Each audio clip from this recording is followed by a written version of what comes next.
Hi friends, இன்றைக்கி நம்ம ரொம்பவே ஈஸியான நெத்திலி மீன் குழம்பு தான் செய்ய போகிறோம். தேங்காய் எதுவுமே போட வேண்டாம். வீட்டில் இருக்க பொருள் மட்டும் போதும். 10 நிமிஷத்தில் வாங்க மீன் குழம்பு எப்படி செய்யலான்னு வீடியோக்குள்ளே போகலாம்.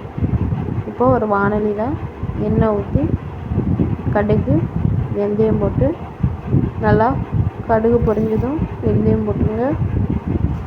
நல்லா கடுகு வெடிக்கையும் ஒரு 10 பல் பூண்டை நல்லா தட்டி எடுத்துக்கோங்க.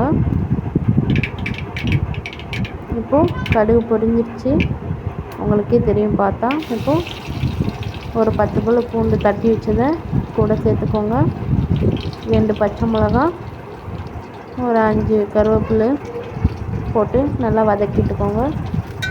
கொஞ்ச நேரத்தில் ரெடி ஆயிரும். இப்போது வெங்காயத்தை அரைச்சி வச்சுருக்கேன். இப்போது அடுத்து வெங்காயம் தான் போட போகிறோம். வெங்காயத்தை நல்லா நெருங்க அரைச்சி எடுத்துகிட்டு வந்துட்டேன். அது நல்லாயிருக்கும் குழம்புக்கு, மீன் குழம்புக்கு கொஞ்சம் கட்டியாக தெரியும்.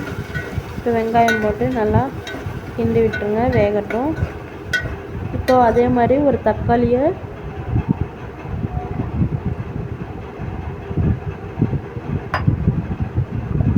அரைச்சி எடுத்துகிட்டு வந்திருக்கேன். இப்போது அந்த தக்காளியும் போட்டு நல்லா வதங்கினதும் வீட்டு குழம்பு மசால் பொடி, வேறு எதுவும் வேண்டாம். வீட்டு குழம்பு மசால் பொடி மட்டும் ஒரு 2 ஸ்பூன் போட்டிருக்கேன். ரொம்பவே டேஸ்ட்டாக இருக்கும். தேங்காய் கூட அரைச்சி ஊற்ற வேண்டாம். இப்போது நல்லா கிண்டி விட்டுக்கோங்க. ஒரு நிமிஷம் நல்லா அந்த இதிலே கிண்டி விட்டுக்கோங்க. இப்போது ஒரு அரை எலுமிச்சம்பழத்துக்கு புளி கரைச்சி வச்சுருக்கேன். அந்த கரைச்சி தண்ணி எடுத்து ஊற்றிக்கோங்க. நல்லா ஒரு நிமிஷம் மசாலாவோட அப்படியே கிண்டுனா போதும். இப்போது அந்த புளி தண்ணி ஊற்றியாச்சு.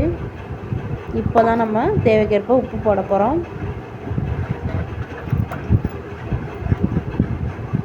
வெங்காயம் முழுசாக கிடக்கிறத விட இந்த மாதிரி அரைச்சி போட்டோன்னா ரொம்பவே டேஸ்ட்டாகவும் இருக்கும்.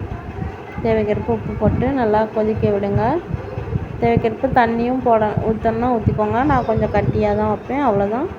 இப்போ நம்ம அலசி வச்சுக்க நெத்திலி மீனை போட்டு ஒரு 4 நிமிஷம் நல்லா கொதிக்க விடுங்க. கொதித்து அவ்வளோதான். ரொம்பவே மணக்க நெத்திலி மீன் குழம்பு ரெடி ஆயிடுச்சு. ரொம்பவே டேஸ்ட்டாக இருக்கும். தனியாக இருக்க பசங்களோ சரி, இல்லை பொண்ணுங்களாக இருந்தாலும் சரி, இந்த குழம்பு செஞ்சு பாருங்கள். ரொம்பவே டேஸ்ட்டாக இருக்கும். காரம் நல்லா சாப்பிடுவீங்கன்னா வத்தப்பொடி கொஞ்சம் சேர்த்துக்கோங்க. காரம் மீடியமாக சாப்பிடுவேன்னா மசால் பொடி மட்டும் போதும்.